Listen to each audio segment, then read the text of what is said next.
Welcome to the AI Automations for Business podcast. We're your hosts, Katie and Noel, and we'll be discussing how you can use AI for your business along with the latest news, updates, and automations to help you stay ahead of the curve, allowing you to grow and scale your business more efficiently. Please be sure to subscribe, and I hope you enjoy this episode.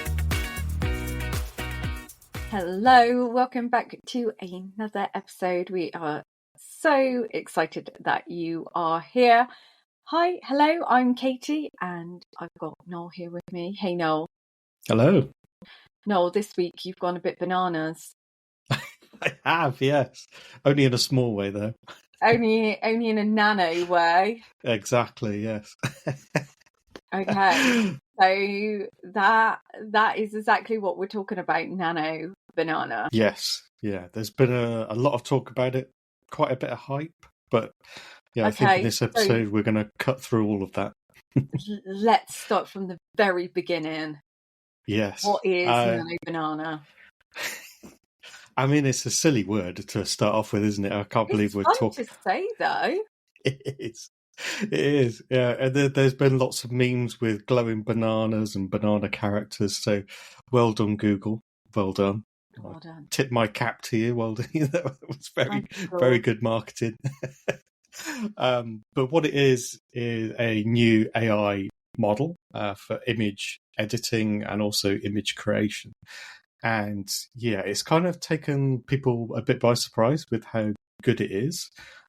So yeah, I've gone off and had a good go myself and then seen what it can and what it can't do. But yeah, I have to say, pretty impressed so far. So far, so good. Yeah. I think as well, like what I've seen of it, I think it's quite cool. I think it's really good if you've got a product-based business. Definitely. Yeah. Anything that's like that, or maybe even like digital art products or anything sort of digital-ish, then yeah, that could work really well. Yeah, like a digital planner or even digital art. Yes, exactly. Yeah, I think the key power to this is its editing ability. So there's been a lot of people online going, "Oh, that's it now. I never have to hire anyone that does Photoshop anymore." And I don't fully agree with that, because I'm sure that those professionals out there are actually very good, and I think there are limitations to Nano Banana, which I don't think it's not going to take people's jobs. I mean, that's ridiculous. But for people like me, who's terrible at design, and would just be like, well, could you just edit this bit of this image out for me? It can go off and do that. That's nice and easy for it to do. So yeah, it's not going to be stealing anyone's income anytime soon, hopefully. Okay. So do you want to walk us through then, Noel, what it actually does? So we've said what it is, so we've mentioned a little bit about what it does, but let's just be really super clear about what it does do. Yeah. So I think one of the big things it can do is you can basically give it two images, or you can just give it one image. So let's say you've got a physical product and you want to showcase that. So you could say, well, look, here's the image of the product. Can you put it in a kitchen or like a dining room, wherever it would fit? And then it would go, sure, we can do that. And then it'll add that image, and then even if it's just like a flat image. So I've just taken like random product images off of Google, so they're very plain, very boring. You mean just practice, don't you? Yes, exactly. Yeah. I just want to clear that up. You're not just taking random images from Google and using them as your own. You're just grabbing images just to practice and play around with Nano Banana. Yeah, just to see. Yeah, I've been using. Well, my favorite product is a nice sparkling lemon beverage that I do like. You know why I like to say it? Like we're not sponsored. We're not the BBC. No, but anyway, San Pellegrino lemon, if anyone's interested. But I've been taking the images of that off of Google, so they've got like really plain, like it's the can. It's very flat. So I've been giving that into Nano Banana and then saying, well, look, could you put this in like an Italian market? Put it on like a rustic table, make it inviting, put some like condensation on the can, make it look interesting. Oh. I like the image it gave me back. I was like, oh, whoa, wow, okay, this is... Cool. Yeah, it got the can from a flat to like 3D. It had the can, the ring pull at the top that was open. In some of my tests, when you get a bit of steam comes out, a bit of gas comes out of the top when you open it. It had that as well. And some of the images, I was like, oh, okay, that's really cool. Yeah, and then it's just really incredible. Taking like a normal plain image, which is actually quite low quality, and converting that into, something that you could put somewhere if that was your product. Yeah, really, really interesting. Yeah, that's really cool. Yeah, and it's also really good at text as well, because obviously on that can there was a lot of information on there. There was all kinds of, like the calorie count. It had the edge of the ingredients down the side and stuff like that. All of that was copied through 100% in the exact same, fonts and things like that. So yeah, that was really, really impressive. Quite a rarity with AI images, I think. Very much so. Yeah. I was sat there trying to work out, has it spelt San Pellegrino right? I don't know. Through it, letter by letter. Exactly, yeah. But yeah, it was getting it. Do you know what? that makes me chuckle, because I bought some like stickers from Amazon, like for like sticking in my planner and things like that. And they're clearly AI generated and then turned into stickers, because I think it was supposed to be like the coffee lovers like sticker book. Anytime there is any writing, so like coffee or something, it's either like in Russian, in no language whatsoever, because even Google Translate can't work out what it is. And coffee is spelled, not kidding, incorrect on every single sticker. Where was the QA process? Yeah. I think I spent like £7 as well on these stickers. So yeah. Oh wow, that's brilliant. Yeah, so that's what I'm saying. And like, I know when I've generated, been playing around with images on ChatGPT before, it's not been great with text then either. So the fact that we now have something that is actually good with text is so great. Yes. So I took my lemon can in one image. So I created it in, I created this lovely image of it in an Italian market, and I thought, I wondered, let me see if I can add some text to this afterwards. So I took that image, supplied it back in, and then said, well, look, could you create some like brand slogan, because it was the zero sugar version and all that sort of stuff. Well, you didn't like that version, no? I know, but that was the best image I could find. So it went off, and then it created the text in like an Italian style font. But because it understood that it was an Italian scene, it gave it to me in Italian. I was like, I mean, it was spelled correctly. I know, yeah. Clever. It got the context, but I was like, that's not quite what I was after, but it was spelled correctly, which is good. Yeah. I mean, it's not going to win any design awards, but if you're just troubleshooting and trying to figure out styles and things like you could replicate yourself somewhere else on like Canva, then really, it's also really quick, so you can create these in less than 5 seconds, I would say. That's really great. It's crazy. Yeah, I'm just thinking of all the possibilities now, like if someone's got a physical product that they sell, so I don't know, or digital, but they want to show it printed out and things like that. I just feel like this is such a game changer. This is going to be so cool. Yeah, because I guess for most of those products, especially with things like on Etsy and that, you've got to show it, in use, or you've got to have some sort of flat lay or some sort of scene to show it in there. Like this is going to make that like incredibly simple. Because I used to, have a digital art thing on Etsy and then have to pay for those templates. So yeah, now I wouldn't have to bother with that, which is really, really handy. Yeah. So do we have to pay to use this? What's the cost? Yes, you do. You can. It's currently in like a free preview at the minute. So if you go on Google AI Studio, you can find links to it in there, and then just go crazy. Start creating stuff and testing it out and see how it works. And that's how I started using it. And then within the AI Studio, they also have like a builds section, and that's kind of like apps that Google have built or other people have built. To showcase some certain bits, but you can also build your own. So I just described my own app that I would like, and then it was like, create me an image, use Image Gen 4, which is their better image model, and then, but if I ask for edits, use Nano Banana, and it just did it within like, I think it took me 3 minutes. It took me a while to type out the original prompt, but yeah, in terms of AI, it took like 90 seconds to get me the first draft. Right, that's really cool. Yeah, it's amazing.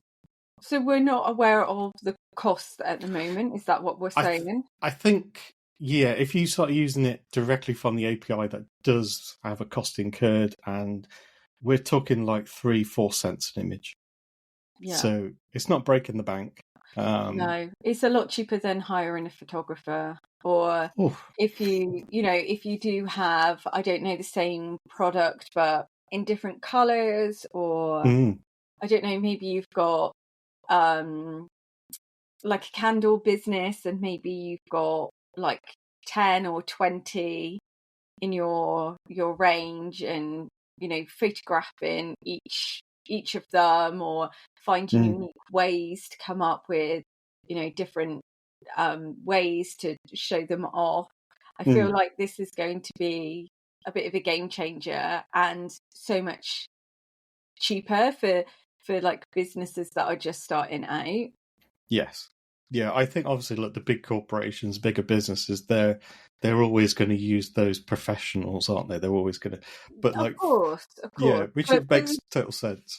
Yeah, but for someone who's just started out and maybe they have put all of their money into like getting started and like any equipment needed, or things like that, and then they're trying to take photos of their products themselves, which, as we know, photos make such a big difference when it comes to products and the amount that you sell. I just feel like this would be like like a game changer for those type of businesses.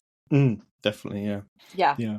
Because it's also really good at like the fashion stuff. So you can do like virtual try-ons of products and stuff. So that it's also really, really good at that. So if you've got like a t-shirt or hoodie printing business or whatever, you don't have to, print all of those off and, put them on models, have them photographed. If you're like a really small operation, you could just get an AI image of a model and then just be like, now put that t-shirt or jumper on that person, and it does a really incredible job. And you could choose the background as well for that person as well, couldn't you? Yeah, you could start off with a plain white studio background and then go have them leaning up against an urban graffiti wall, and he goes, sure. Yeah. There you go. 5 seconds later, you've got your image. Yeah, or you could have them like in a street in New York. Yes, exactly, yeah. One thing I would say is when it comes to photorealism with Nano Banana, it's not incredible. So what I would say is if you're using AI images to create like that base background image, I would use something like Image Gen 4, maybe Midjourney, to get you that real high quality background image. And then when you add your product into there at some point, you've got the good background and then you've got the good final edited image. Yeah, because some of my Italian can pictures were a bit suspect. They looked a bit. In what way? Almost. I don't want to say cartoony. It just so like with the wooden table, you could tell that it wasn't natural. Yeah. And then, but then as I did a few more, it got better, and I was like, oh, okay. So it can do it. But yeah, if you're paying 3 cents a go to keep rolling the dice, then yeah. But I would say use a different one if you want to get a base background and then add the two together. Yeah. Yeah, and that's obviously possible. Yes. Great. Yeah, definitely. Yeah. Yeah. Amazing. What else have you got to share about Nano Banana with us? No. I guess the other thing is like where it comes to like creating like graphics and things like that. So on our blog we've got like our own template. Yeah. So that's all within Canva, and then we have like an image, and we have to then go in and then change the image and that sort of stuff. So I was like, well, I wonder what Nano Banana can do to help us with this. Not that we need it, but I was just to test the theory. It's always nice to get extra help. It is. So I gave it like the image and then said, well, look, we have like an iPad which contains the image in it. And I was like, right, change the image to like 3 people working in an office. And then off it went. It was like, it didn't really need that much in terms of instruction. It was just like, image on the left, make it this. And then, 5 seconds later, bang, it was there, it was done. Yeah. And you could then automate that within, a favorite tool, make.com, of course. You could automate it and then say, well, look, I've got a spreadsheet which has got like 50 blog ideas, create me like the descriptions of an image that would go well with that, and then go crazy. Then, one by one, put it through Nano Banana and say, right, we'll edit this one to be this, and then save it somewhere else. And then, just rinse and repeat. So, you could create 50 or more very, very, very quickly. That is really cool. Yeah. So it's got the potential to save money and save time as well. Definitely, yeah. And do you think this is something that Google's going to keep on top of and like always continue to improve, or do you think it's just something they're putting out and then working on, something else maybe? I think when it comes to image generation and editing and all that sort of stuff, it's been getting better for a number of years now. So when I first started using it, it was terrible. You'd have people with 3 eyes, 2 mouths or something. And I was like, oh, right, this is awful. I mean, we still do get that, but I think with Google, they'll definitely keep on top of it. There is a big market for it because for people like us, it's an expense to go off, get all like photo shoots and anything like that is pricey. So it can. I think there's a need for it. But I guess there's another need as well, because they've also got a really cool video generation tool as well called VO3.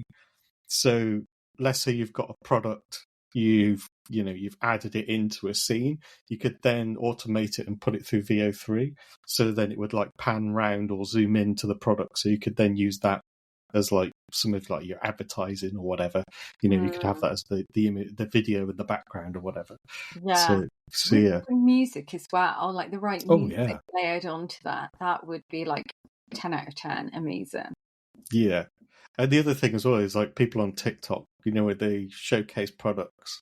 All the time, Noel. All the time. As you know, I spend far too much time on TikTok. I know you do. I can see that by the amount of packages that come through the door. I do not know what you mean.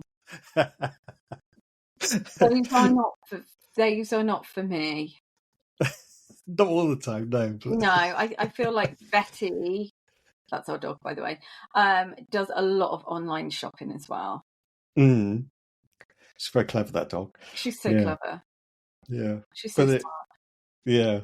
But there's people showing you how you could create like a base image of you holding said product from, using Nano Banana to import it into that image. And then you could then use, I don't know, probably either something like HeyGen, so you can create like a digital avatar from that image.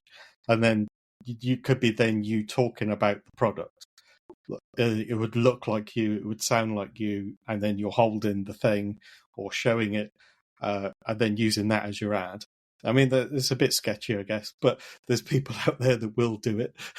Yeah, but I feel though for like I get what you're saying, but at the same time, like a lot of like TikTok shop is pretty much like what QVC used to be. So, people are demonstrating it. So they're either using it or they're wearing it, things like that. And you do know it's actually a human.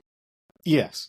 Yeah, that's true. But if there's anything where they're talking about it and not actually showing it, so they don't have to show it, there's those that you could edit, you could create those videos very quick and easy, I would say. Okay. Yeah. Something to watch out for in the future. Exciting. So AI QVC. Yeah. Oh, it's gonna happen. It's gonna happen. Exactly. I reckon next year it's gonna be like a total thing. Yes. I think it already kind of is with some areas. I just think these tools now are making it easier for people to do. So I think before, like a week ago when this first came out, I think it would have been tricky, not impossible, but difficult. Yeah. Now it's just made it so much easier. Yeah, I feel like Pop Mart, they're always on live on TikTok. Like they are on live like literally 24/7. I feel like they could totally do this with their products because of course it's all product based. So I feel like I could see them doing something like this. Yes. And maybe then they don't have to deal with all like the hate comments that, all the Labubu's went within like 1.5 seconds. Yeah, they could have AI deal with the comments. That's fine. Yeah. Filter all the bad ones. Yeah. Or the poor person on the live doesn't have to like read, when are you doing the Labubu's like a million times. I feel like our online worlds between the two of us is very different because I don't see that. Yeah. Okay. Always glad I don't. Okay, so what would be the next step if someone wanted to get started with Nano Banana? First step I would say is check out Google AI Studio. You don't have to add a credit card or anything billing wise to it. Google are quite good at just letting you have a go and then test it out and figure things out. If you then create your own app within the build section, you don't get billed for any of the outputs. So I've been using it all day yesterday, and I've checked my billing today thinking, oh Christ, they're going I'm going to have a couple of dollars in there, and it was empty. It was like, you haven't used it. I was like, oh, okay. So that's kind of free to use. But as soon as you offload it, and then like say run it on a server or your laptop with your API key, then yes, you would start getting charged at that point. But for anything new, they kind of skirt around that and let you just try it out, which is kind of cool. Yeah. Brilliant. So that's where I would start. But obviously in the community, I showed that this week as well. So I showed how to... In our school community, In the school community, yes. So I showed in our paid membership. Yeah, so I showed like the app that I built within a couple of minutes, how it worked. And then, showcase like the tools and what it was doing. So you would see plenty of my San Pellegrino lemon cans in that video. Lovely. Created a few of those. So they're really interested how it all works. Cool. Yes. Well, Nano Banana. Yeah. I told you, everyone, Noel had gone bananas this week. Now do you believe me? Yeah. It is cool. It's one of the better image models I've used, I think. Yeah, I think so. I'd say it's the most useful. Yeah, out of the ones I've used. The images that that I've seen you generate look really good. Like the best I've seen from an AI model, I would say. Oh yeah. Really cool. Yeah, very consistent. That's what we like. That's what we like. Amazing. Well, thank you so much for listening to this week's podcast episode. If you want to find out more about things like Nano Banana, AI, and automations, then we would love to invite you into our school community. It's our paid membership that we host over on the school platform. It's called AI Business Club. We will leave all the details below for you if you want to go and check that out. We would love for you to come and join us, but we'll catch you another time for another episode very soon.